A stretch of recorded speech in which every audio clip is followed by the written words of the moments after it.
Olá, boa tarde, queridos alunos. Hoje, dia 3 de junho, quarta-feira, nós vamos continuar nossas aulas remotas e hoje é uma aula meio que uma revisão do que a gente já viu um pouco sobre o tempo e a história de vida, né? Quando a gente falou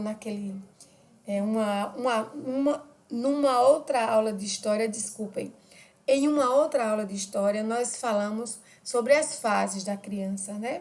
Então, no livro de história tem uma outra parte dizendo assim: o que a gente fazia com 1 ano, com 2 anos, 3 anos, 4 anos, 5 anos. Então, na página 53, 56, tem uma historinha bem engraçadinha que é importante que vocês leiam e interpretem, que a criança está falando sobre as fases da vida. Então, vocês aproveitam esse tempo de pandemia que estão em casa com seus familiares e faz uma entrevista com a mamãe, com o papai, com a vovó, com a Dinda, com a tia, com quem vocês costumam fazer as atividades escolares. E começa a lembrar e fazer perguntas. Com quantos anos eu comecei a andar? Com quantos anos eu comecei a falar? Né? Qual foi o dia da minha primeira papinha? Quando foi que eu larguei a fralda? Então, são coisas bem importantes e muito engraçadinhas que vai fazer bem o coração de vocês nesse tempo que vocês estão em casa e vão também conhecer um pouco da história de vocês. Então, eu acho bem legal que vocês possam fazer isso e depois me contem, me dê retorno para ver se foi um momento muito alegre, muito feliz, né? Também identificar brinquedinhos que vocês usavam quando crianças. E aqui na página 58, nós temos várias gravurinhas. Tem um carrinho de bebê, tem caneta, tem um bercinho, tem cama, que a gente sabe o tempo que a criança fica no berço, depois ela vai para a cama, o tempo que ela usa mamadeira, depois ela vai para a colher. Então, tudo isso é importante. E depois, vocês vão ver com o papai e com a mamãe o modelo da certidão de nascimento.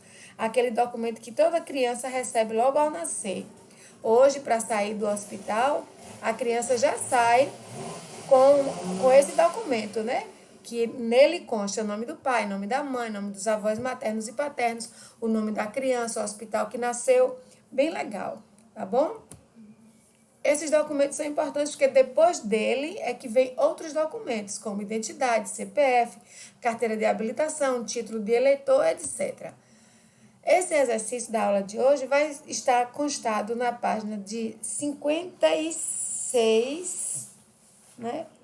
56 a 63. Bom?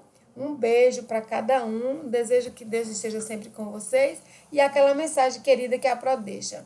A inteligência é o que você usa quando não sabe o que fazer. Então, quando a gente está meio confuso, que não tem o que fazer, o que é que a gente faz? Usa a inteligência para poder sair de determinada situação. Um beijo para vocês, fiquem todos com Deus. Olá, queridos alunos, queridos pais, queridos ajudantes nesse tempo de pandemia que estão sendo importantes no meu exercício, né? No meu labor diário como professor. Muito obrigada a todos que me ajudam todos os dias nessas aulas remotas, nesse tempo de pandemia, nesse distanciamento social que está cada vez mais preocupando a gente, né? Com o tempo vai passando e as coisas permanecem, mas mesmo diante de toda a preocupação, uma coisa que eu sempre digo que é importante: mantermos a confiança em Deus, porque Ele tudo pode e Ele tudo pode mudar e um tempo novo Ele pode estabelecer para cada um de nós. Então, hoje, quinta-feira, aula de geografia, aula importante, que a gente precisa estar como cidadão em formação. A criança é um cidadão em formação. Então, o que é que a gente vai falar hoje? Acessibilidade. Hoje, a gente percebe que há mais um cuidado com a acessibilidade nas igrejas, nas instituições públicas, nas escolas, no comércio, nas ruas. A gente já percebe algumas adaptações, algumas mudanças. Claro que ainda falta muito. O portador de deficiência, ele ainda vive com muita dificuldade na nossa cidade. Sobretudo uma cidade que tem relevos, cidade alta, cidade baixa, ladeiras, muitas dificuldades. Então, isso causa muito transtorno na vida do portador de deficiência. A escola precisa estar adaptada com rampa de acessibilidade, com sanitário adequado, para cadeirante principalmente, porque tem vários tipos, né, de deficiência física. E os meios de transporte. Quem é que nunca viu um ônibus parar, ter lá aquele elevador que baixa, o condutor do ônibus ou o cobrador sempre vem para ajudar, para auxiliar, para que o cadeirante possa ter essa acessibilidade. Mesmo a gente sabendo que nem a metade dos transportes públicos da nossa cidade ainda disponibilizam dessa acessibilidade. E outro detalhe, outro agravante, muitos motoristas também ainda passam direto nos pontos de ônibus quando eles veem um cadeirante. A gente sabe que isso é uma realidade. E a criança, enquanto cidadão em formação, deve estar atento, deve estar sempre prestando atenção para ser também um mediador, um reivindicador, uma pessoa que levanta essa bandeira de ajuda para o cadeirante. Porque é muito difícil você ser portador de uma deficiência, e principalmente quando você não tem esse direito assegurado. Então, a gente, criança, 7, 8 anos, criança inteligente, que hoje tem muita coisa como forma de conhecimento, ou que tem alguém em casa que já possui essa deficiência, deve estar atento, porque isso é um direito de todos. A gente percebe na página 60 do livro de Geografia as várias instruções mostrando o que a gente deve ter. O piso tátil. O que é um piso tátil? Aquele piso que tem umas listinhas no chão.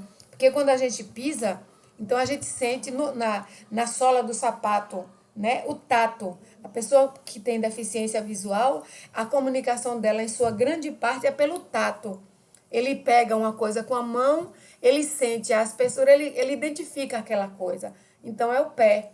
Quando ele está na calçada, no passeio público, que ele vê aquela reta, ele sente no pé que ali é um piso tátil e ele pode seguir. E que a gente pode também estar sempre atento a ajudar.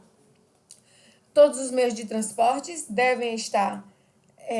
qualquer meio de transporte, aéreo, terrestre, né, aquático, coletivo, individual, deve ter adaptação para o portador de deficiência física. Então, é muito interessante que a gente pode até propor uma atividade quando a gente voltar da pandemia, né, olhar no nosso bairro, no Nordeste de Amaralina, se os estabelecimentos comerciais têm essa acessibilidade, se as calçadas têm o piso tátil, se as igrejas têm rampa de acesso.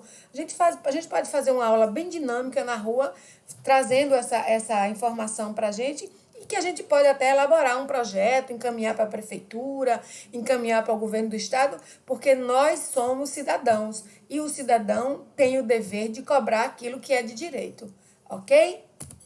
Então, o exercício de fixação do livro de Geografia está na página de número 60 a 67. E aqui uma grande mensagem que a Pro gosta muito.